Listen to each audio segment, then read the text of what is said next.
নমস্কার, আমি বিশ্ব মজুমদার। শুরু করছি সাদা কথা কালো কথা। আজকে সাদা কথা কালো কথায় আমাদের সাবজেক্ট হচ্ছে সিংহাসনের সেমিফাইনাল। আগামীকাল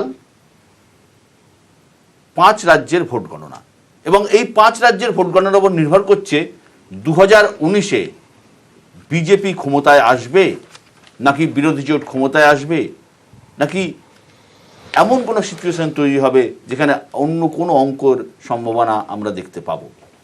সব মিলিয়ে আগামীকালের কাউন্টিং ঘিরে দেশের রাজনীতি জমজমাট। একই সঙ্গে আজকে রিজার্ভ ব্যাংকের গভর্নরের পদ থেকে উর্জিত পটেলের ইস্তফা, বিজেপির অন্যতম শরিক দল এনডিএ শরিক উপেন্দ্র কুশওয়াহার ইস্তফা মন্ত্রিত্ব থেকে, বিজেপির রক্তচাপ অনেকটাই বাড়িয়ে দিয়েছে। সব মিলিয়ে জমজমাট দেশের রাজনীতি, আর এই নিয়েই আলোচনা করতে আজ আমাদের সিংহাসনের সেমিফাইনাল আমাদের বিষয়।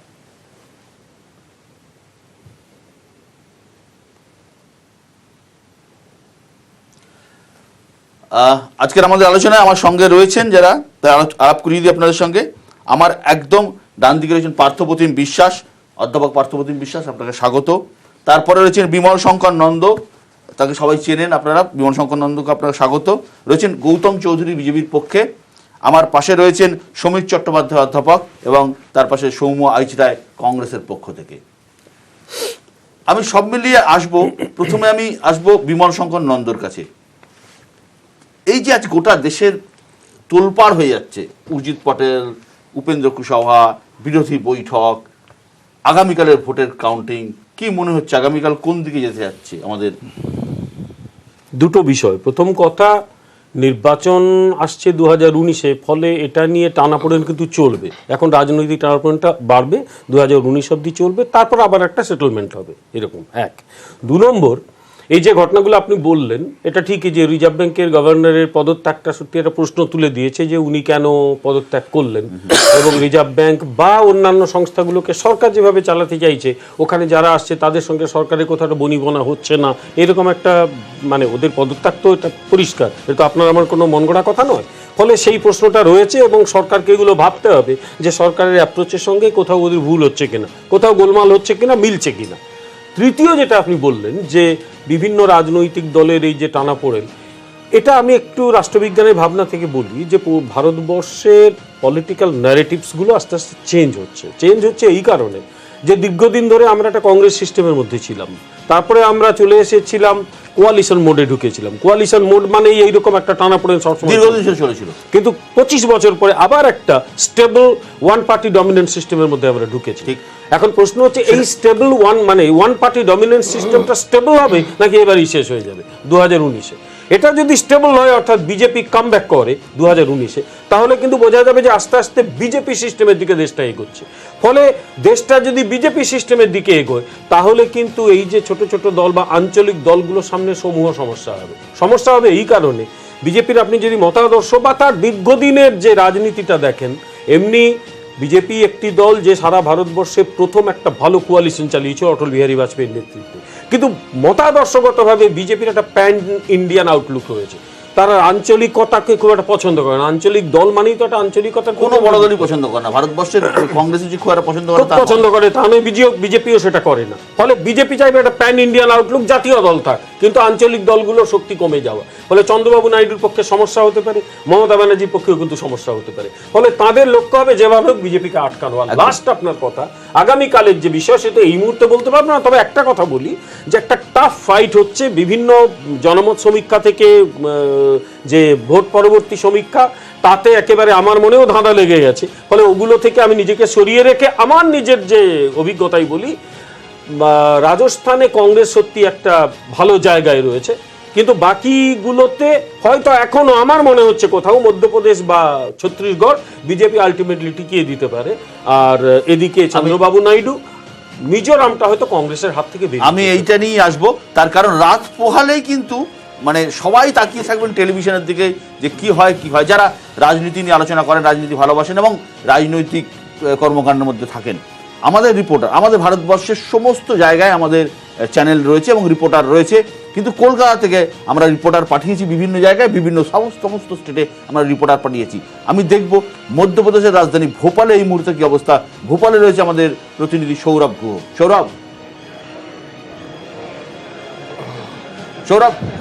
সৌরভ কি বুঝছো ভোপালে, কি বুঝছো? একেবারে তুমি যে কথাটা বললে যে কি হয়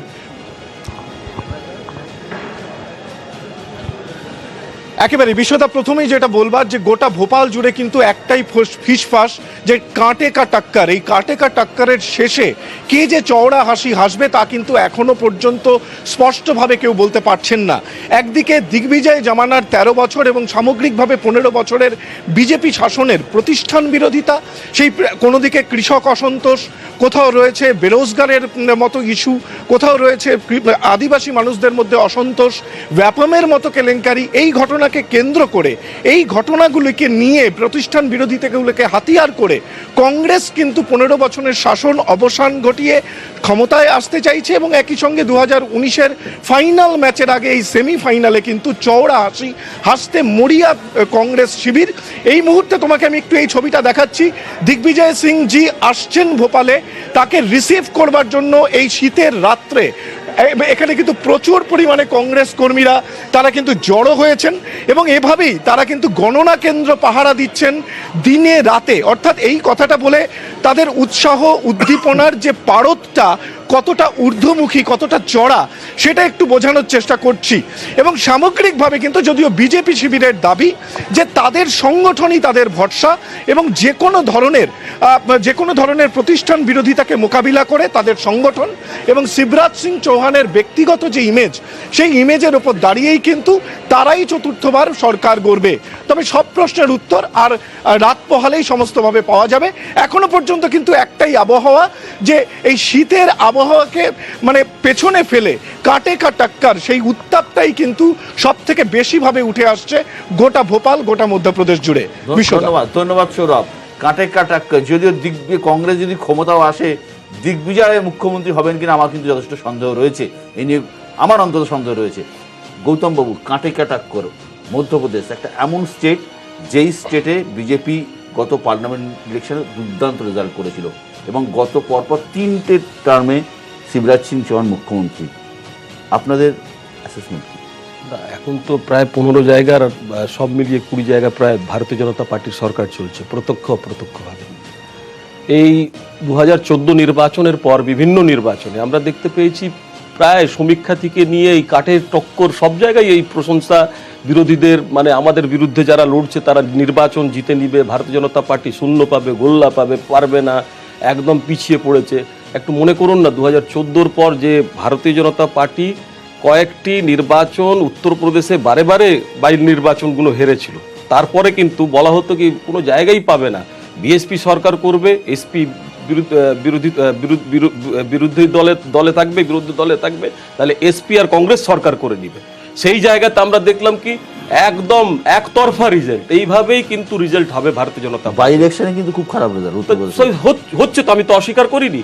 বাই নির্বাচনে আমাদের খারাপ রেজাল্ট হয়, কিন্তু যখনই সমষ্টিগত একটা রাজ্যের নির্বাচন হয় কিংবা একটা বড় যদি নির্বাচনে যাই, তখন আমরা দেখি ভারতীয় জনতা পার্টির দিকে। উত্তরপ্রদেশ নির্বাচনের পরে আমার যতদূর মনে হয় দেশের আর কোনো নির্বাচনে বিজেপি ভালো ফল করেনি। না না, কেন উত্তরপ্রদেশের পর আর কোনো কি রাজ্যের হয়নি?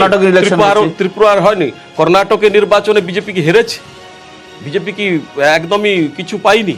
বিজেপির যেভাবে বলা হতো বিজেপি নির্বাচনে দাঁড়াতেই পারবে না, কংগ্রেস নাকি সরকার গড়বে, সেই জায়গাতে কোথায় তলানিতে কংগ্রেস ঠিক, যার সঙ্গে সকালবেলা কুস্তি হতো, যার সঙ্গে আমরা দেখতে পেতাম একদম মানে কাদা ছড়াছড়ি, তার সঙ্গে বাধ্য হয়ে জোট করে তারা সরকার করলো।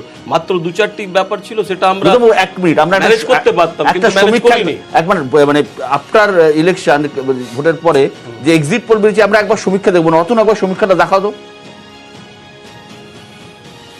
আমরা একবার দেখে নিই মধ্যপ্রদেশে এখনো পর্যন্ত বুথ ফেরত সমীক্ষা কি বলছে। রিপাবলিক সি ভোটার সমীক্ষা বলছে বিজেপি পাবে 90 থেকে 106, কংগ্রেস পাবে 110 থেকে 126, বাকিরা পাবে 6 থেকে 22। 230টা মোট আসনের মধ্যে থেকে ইন্ডিয়া টুডে অ্যাক্সিস সমীক্ষা বিজেপি 102 থেকে 120টা পেতে পারে, কংগ্রেস পেতে পারে 104 থেকে 122, বাকিরা কিছুই পাবে না। এবার দেখা যাক অন্য সমীক্ষা কি বলছে। টাইমস নাও সিএনএক্স এর সমীক্ষা, বিজেপি 126, কংগ্রেস 89, বাকিরা 15টি। এখানেও বিজেপি এগিয়ে রয়েছে।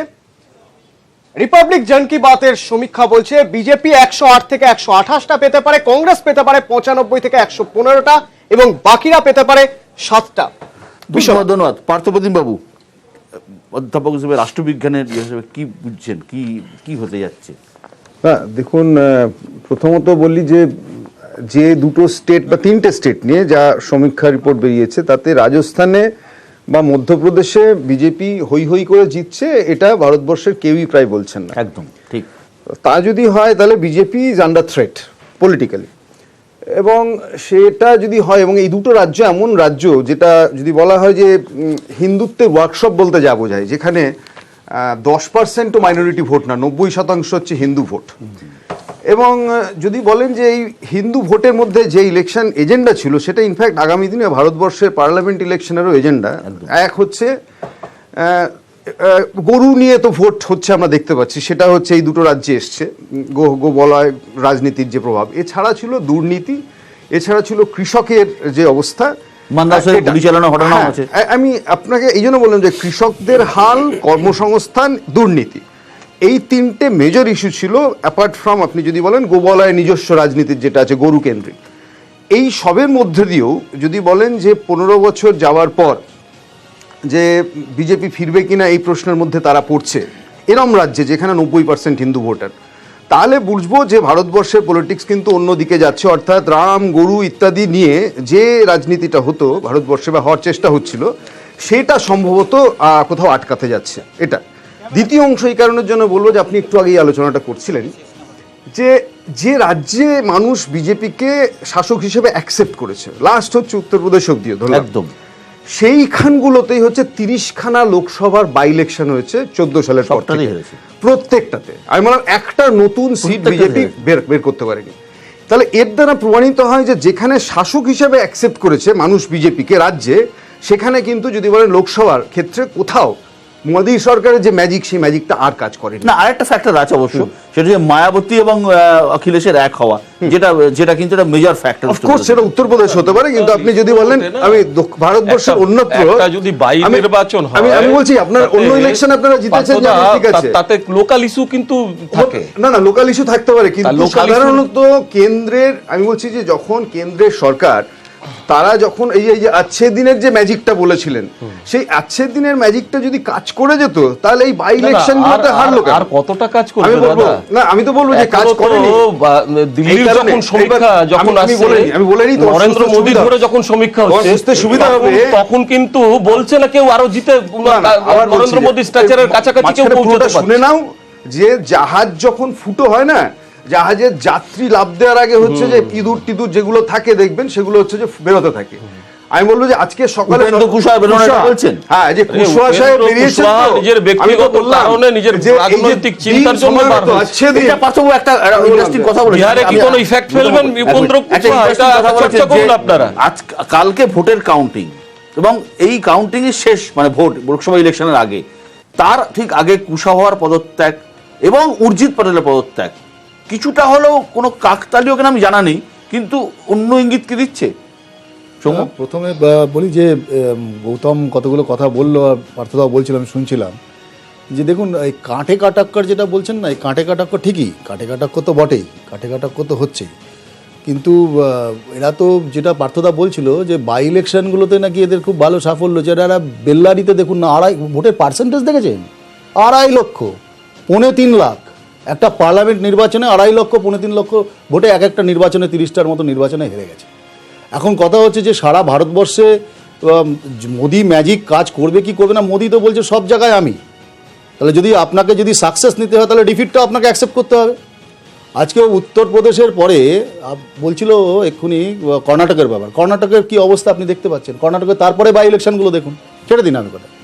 রাজস্থানে এই মুহূর্তে যা পজিশন, রাজস্থানে বসুন্ধরা রাজে সিন্ধিয়ার দেখুন, ওনার 5 বছর পর পর পরিবর্তন হয়, রাজস্থানে একটা ট্রেন্ড, কিন্তু রাজস্থান দেখতে হবে আপনাকে কতগুলো সিট হারালো, রাজস্থান অলরেডি বিজেপির এমন কোনো নেতা নেই এখনো বলতে শুরু করেছে যে রাজস্থান আমরা জিতছি, কেউ নেই। আর মধ্যপ্রদেশে শিবরাজ সিং চৌহানের পরে শিবরাজ সিং চৌহানের লেগাসিতে যে সমস্ত কেলেঙ্কারিগুলো কাণ্ডগুলো ঘটেছে, মানসোর আপনি বলেছেন, মানসোর ছাড়া অন্যান্য জায়গাগুলো দেখুন। আপনি কৃষকদের অবস্থা, একা মধ্যপ্রদেশে 12,000 কৃষক আত্মহত্যা করেছে, একটা মধ্যপ্রদেশে। ব্যাপম ছেড়ে দিন আপনি, ব্যাপম একটা বড় ঘটনা। কিন্তু তারপরেও দাঁড়িয়ে মধ্যপ্রদেশ আর রাজস্থান, আমি বলছি আপনাকে, আপনি ছত্তিশগড় নির্বাচন মিলিয়ে নেবেন। ছত্তিশগড়ে 1% যদি আমি ভুল না করি বিশ্বদা, তাহলে 1%-এর ডিফারেন্সে গতবার কিন্তু সরকার হয়েছিল, জাস্ট 1%। কিন্তু আমি দীর্ঘদিন ধরে 1%ও কম। হ্যাঁ, কিন্তু ঘটনা হচ্ছে, আমি সমীরবাবুকে আসবো। সমীরবাবু, আপনার মন্তব্য জেনে নিই, তবে রাজস্থানে আমি একবার যাবো। বিশ্বদা জাস্ট একটা ক্লোজ করে নিই, কালকে কিন্তু 5-0 হলে অবাক হবেন না, কারণ এটা সারা ভারতবর্ষের নির্বাচনে 5-0 হলে অবাক দেখতে হবেন। থাকুন আপনি। না, যে সমীক্ষা গত 2-3 দিন ধরে আমরা আলোচনা করছি, তাতে এটা পরিষ্কার বিজেপি যে ফানুস নিয়ে যে মোদি একেবারে একটা বিরাট সংখ্যাগরিষ্ঠতা নিয়ে 2014 সালে সরকার গঠন করেছিলেন, এবং যে বাণীগুলো তিনি দিয়ে গেছেন, যে কাজগুলো করবেন বলে, হঠাৎ আজকে কি হলো, সমস্ত রাজনৈতিক দল মোদি বিরোধিতায় নামলেন কেন? এটা হচ্ছে 1 নম্বর। একদম, এটা বড় পয়েন্ট। এটা বড় পয়েন্ট। অর্থাৎ ভারতবর্ষের মানুষের গণতন্ত্র যে বিপন্ন এবং যে বিশ্বাস রেখেছিলেন মোদির উপরে ভারতবাসীরা, তার বিশ্বাসের সাথে মোদি প্রতারণা করেছে। কেন বলছে এই কথাগুলো? না, বলার কারণ হচ্ছে, আপনি যদি নোটবন্দি দেখেন, তার ফল কি হয়েছে আজকে উর্জিত প্যাটেলের ইস্তফা কোনো অংশে। আপনি যদি দেখেন আজকে অর্থমন্ত্রী অরুণ জেটলি, যার সাথে একই বইয়ের ফার্স্ট ফ্রন্ট পেজ যদি আপনি দেখেন, যে বইটা উদ্বোধন হলো, সুব্রমণিয়াম, সেই সুব্রমণিয়াম অর্থ দপ্তরের উপদেষ্টা, তিনি বলছেন যে অরবিন্দ সুব্রমণিয়াম, তিনি বলছেন যে আরবিআই রাজনীতিকরণ হয়ে গেছে, চাষিরা তারা অত্যন্ত বিপন্ন, এবং অর্থনৈতিক অবস্থাতে জিডিপি কমে এসছে। এবং আপনি যদি জিএসটির কথা বলেন, আজকে তেলের দাম বলুন, গ্যাসের দাম বলুন, হঠাৎ করে 130 টাকা কি করে কমে গেল কিছুদিন আগে। এবং আপনি যদি পেট্রোল ডিজেলের নিত্য প্রয়োজনীয়, আজকে নাসিকের অবস্থা দেখুন, পেঁয়াজ ব্যবসায়ীরা সারা ভারতবর্ষব্যাপী, এই যে মধ্যপ্রদেশের কথা হচ্ছে, আজকে ব্যাপন কাণ্ড, এই সমস্ত কাণ্ডগুলো পরে হবে। বর্তমান যেগুলো ঘটছে, যেগুলো দৈনন্দিন কৃষকদের সাথে যুক্ত, আমাদের বক্তব্য কি? মাননীয় মুখ্যমন্ত্রী আজকে বাংলার শুধু মুখ্যমন্ত্রী, জননেত্রী নয়, তিনি গোটা ভারতবর্ষের প্রত্যেকটা রাজনৈতিক দলের কাছে আজকে মধ্যমণি হচ্ছে। কেন সেটা? কারণ হচ্ছে এই ধরনের গণতন্ত্র বিপন্ন হোক, এটা কেউই চায় না। অর্থনৈতিক সংকট তৈরি হচ্ছে, আজকে স্বাভাবিকভাবে না, বিশ্ববাবু, আমি একটা শুধু কথা বলবো, আজকে বাংলার উন্নয়ন, আজকে একটা রাজ্যের মুখ্যমন্ত্রী হয়ে, আজকে রাজ্যের মুখ্যমন্ত্রী হয়ে আপনি তো দীর্ঘদিন ধরে আপনি বলুন, আমি একবার পঞ্চায়েত নির্বাচনে আপনারা ছাড়েননি কারোকে, কন্যাশ্রী থেকে যুবশ্রী থেকে সমব্যথী থেকে আমাকে পেটাবে না, এটাই ঠিক নেই। যা যা করছে আমাদের যারা আজকে আপনাদেরকে বলতে পিটিয়ে দিবে না, দিনের আলোর মতো কোনো প্রকারের আলোর মতো নেওয়া হবে না। এই গণতন্ত্রকে আমরা দেখেছি বাংলায়, আমি 5টা নির্বাচন হলো রাজ্যতে, কোনো নির্বাচন নেই, কোনো একটাও লোকের হত্যা হলো। আরে যারা বিভাজন করছে সেই রাজনীতিকে মানুষ আমি আসছি করা হয়েছে, এই জন্য কি ধর্মের নামে, আরে মানুষ, বন্ধ করুন, মানুষ নেই, যেটা মমতা বন্দ্যোপাধ্যায় লুট করেছেন আপনারা, মানুষই গণতন্ত্র হত্যা করেছেন আপনারা, শেষ করে মানুষ কন্ট্রোল করেছেন আপনারা, মানুষকে ঠিক আছে, আপনারা ক্ষমা চান মানুষের কাছে। রাত্রি পোহালে নরেন্দ্র মোদি আপনার মানুষের কথা ভেবে চোখের জল গরিব মানুষের মুখেতে পেট্রোল ডিজেল তুললেন, পেট্রোল ডিজেলের দাম প্রতিটা দিন কমে যাচ্ছে, মানুষ বুঝতে। আচ্ছা, রাত্রি পোহালে কার গলা জোর বাড়বে কমবে সেটা দেখবো। আমি একবার ছোট্ট করে রাজস্থানে যাব আর দিল্লিতে যাব। রাজস্থানে রয়েছে আমাদের প্রতিনিধি অরূপ দত্ত, আর দিল্লিতে রয়েছে তুহিন দাস চন্দ্র। অরূপ, শোনা যাচ্ছে? কি বুঝছো রাজস্থানের হাল হাকিকাত, কি বুঝছো?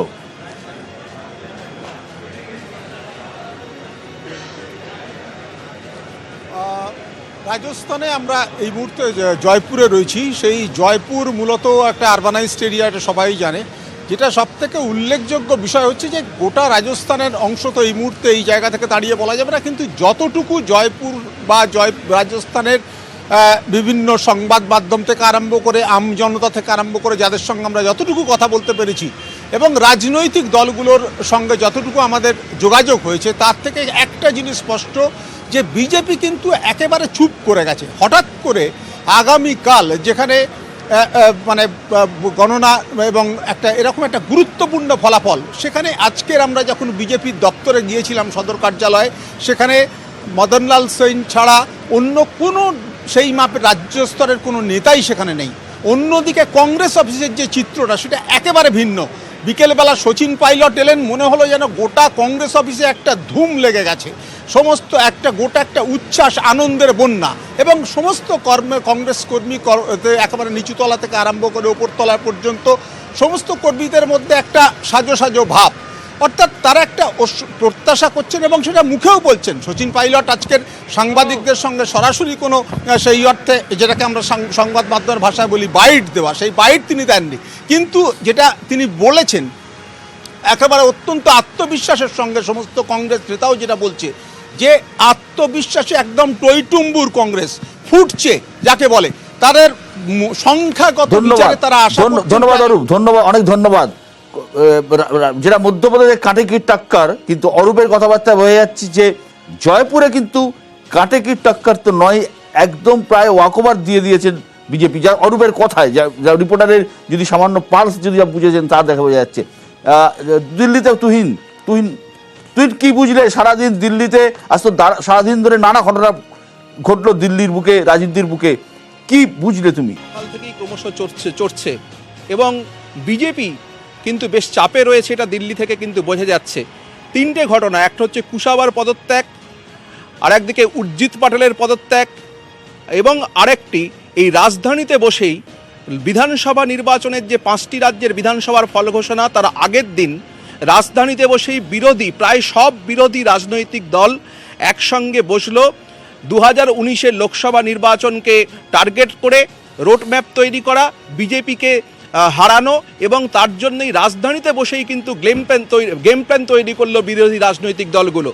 চন্দ্রবাবু নাইডু, মমতা বন্দ্যোপাধ্যায়কে যদি জোটের কুশীলব বলা যায়, তাহলে কিন্তু এই মহাজোটে সামিল হতে সোনিয়া গান্ধী, রাহুল গান্ধী, মনমোহন সিং, সীতারাম ইয়েচুরির মতো নেতারাও কিন্তু উপস্থিত ছিলেন। 26 জনের প্রতিনিধি আজকের উপস্থিত ছিলেন, এবং সেই সঙ্গে উর্জিত প্যাটেলের পদত্যাগ এটা যেন এই জোটকে, এই যে যারা জোটের প্রক্রিয়া চালাচ্ছেন তাদের যেন একটা বাড়তি অক্সিজেন দিল, এবং এই জোটের যে বৈঠক সেখান থেকেও কিন্তু বিজেপিকে ভীষণভাবে আক্রমণ করা হলো এই উর্জিত প্যাটেলের পদত্যাগ নিয়ে।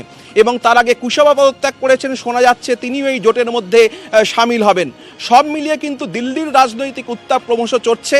এবং আরও একটা বিষয়, যে কালকের যে বিধানসভা নির্বাচনের 5টি রাজ্যের ফলাফল, যে বুথ ফেরত সমীক্ষা, সেই বুথ ফেরত সমীক্ষাতে যে ছত্তিশগড়, মধ্যপ্রদেশ, রাজস্থান, হিন্দি বলয়ের এই 3 রাজ্যের যে বুথ ফেরত সমীক্ষায় দেখা যাচ্ছে এই 3 রাজ্যেই কিন্তু বিজেপির অবস্থা ক্রমশ খারাপ, এবং বিশেষ করে ছত্তিশগড় এবং মধ্যপ্রদেশে হাড্ডাহাড্ডি লড়াই, এবং রাজস্থানে বিজেপি সরকার হারাতে চলেছে, এরকমই কিন্তু বুথ ফেরত সমীক্ষায় বলা হচ্ছে।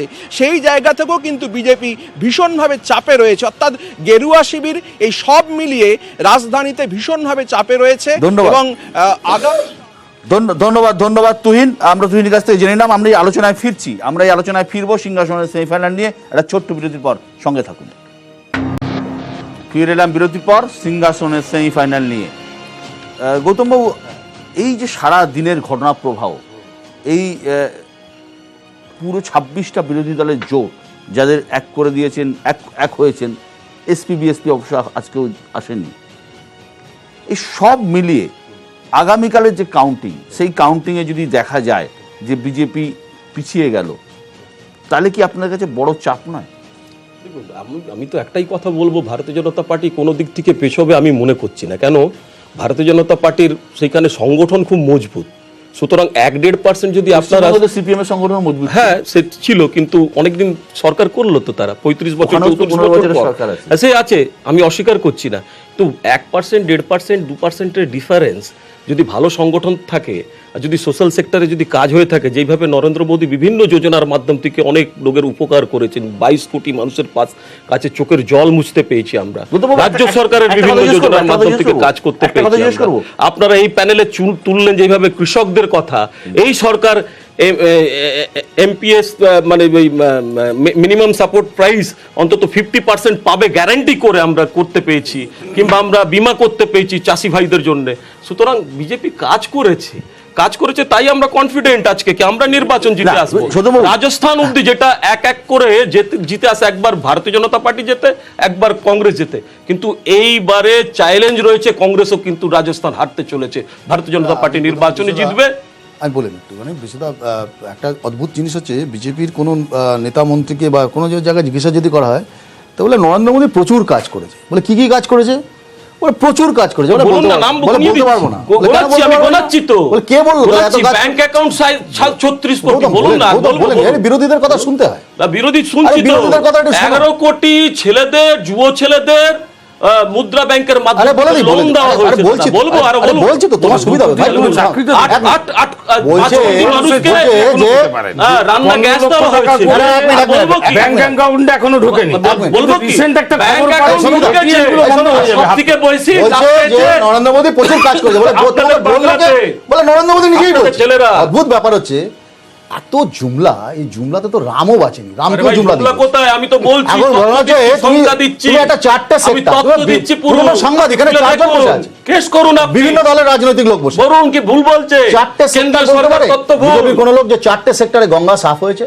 চারটে স্মার্ট সিটির নাম বলো তো, চারটে জায়গায় বলো। সারা ভারতবর্ষের অর্থনৈতিক দপ্তর বলছে, লেবার ডিপার্টমেন্ট 1,35,000 লোকের কাজ হয়েছে। আরে কর্মসংস্থান কি বলেছিলাম, চাকরি দিব চাকরি আর কর্মসংস্থান দিয়ে দিবেন না।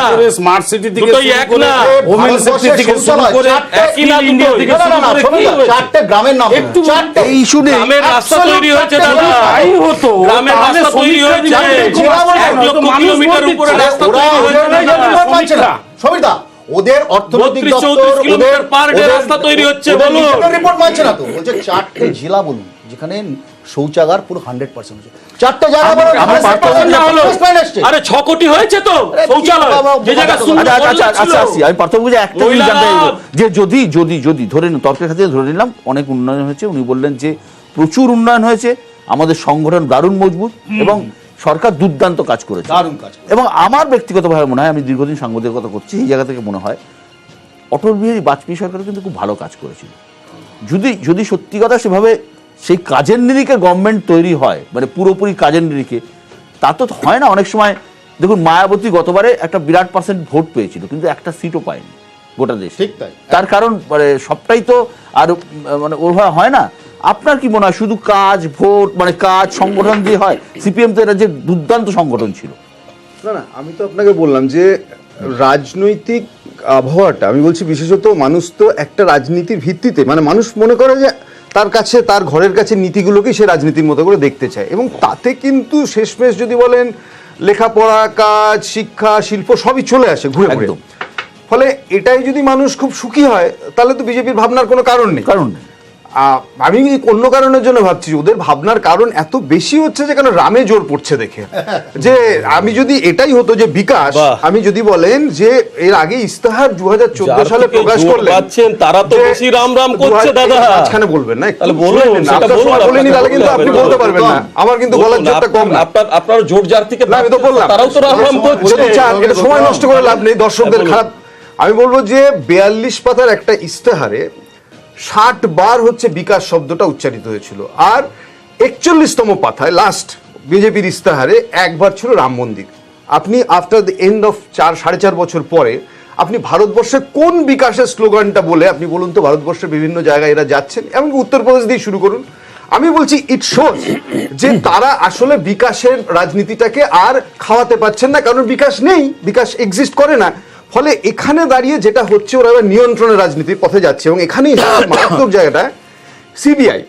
যদি দুর্নীতির প্রশ্নে ওরা তো সবসময় বলেছিলেন যে আমরা হচ্ছে যে সিবিআইকে একটা ওপেন হ্যান্ড দিতে চাই, এখন দেখা গেল যে তার ঘরের লোককে নিয়ে, তাকে নিয়ে সিবিআই ডিরেক্টর সিবিআই দপ্তর কবজা করতে চাইছিলেন। 2 আরবিআই, এই ভদ্রলোক কি প্রশাসিত সংস্থা। আপনি ভাবুন যে উর্জিত প্যাটেল, রঘুরাম রাজন চলে গেলেন, যাওয়ার পর উর্জিত প্যাটেল কাকে তিনি নরেন্দ্র মোদীকে পিক আপ করলেন, করে নিয়ে এসে ওনাকে বসালেন, এবং কোন পরিস্থিতি হচ্ছে যে এই নিয়ন্ত্রণের রাজনীতিটা করতে গিয়ে। এবং লাস্ট আপনারা সবাই এই ডিবেটটার মধ্যে ছিলেন যেখানে যখন ঋণ খেলাপিরা রোজ পালিয়ে যাচ্ছে, আজও বিজয় মাল্যা ফিরবে কিনা কেউ গ্যারান্টি নেই, সেই ঋণ খেলাপিদের যাতে বাড়তি ঋণ আর না দেওয়া হয়, রিজার্ভ ব্যাংক থেকে ইনস্ট্রাকশন যখন যাচ্ছে যে যারা ডিফল্টার, সেখানে দাঁড়িয়ে গভর্নমেন্টের উল্টো ভূমিকা। গভর্নমেন্ট বলছে যে আমরা চাই ইলেকশনের জন্য পয়সা। আপনার কথা আমি শুনবো। আদানিদের থেকে ঠিক আছে, আম্বানি আদানিদের নিয়ে ঠিক আছে, আমি আপনার কথা শুনবো। একটা ছোট্ট বিরতি, একটা ছোট্ট বিরতি, একটা ছোট গরিব ছোট ছোট কারখানাকে লোন দেওয়ার কথা বলা হচ্ছে। ঠিক আছে, আপনার কথা শুনবো। একটা ছোট্ট বিরতির পর ফিরে আসছি সিংহাসনের সেমিফাইনাল নিয়ে।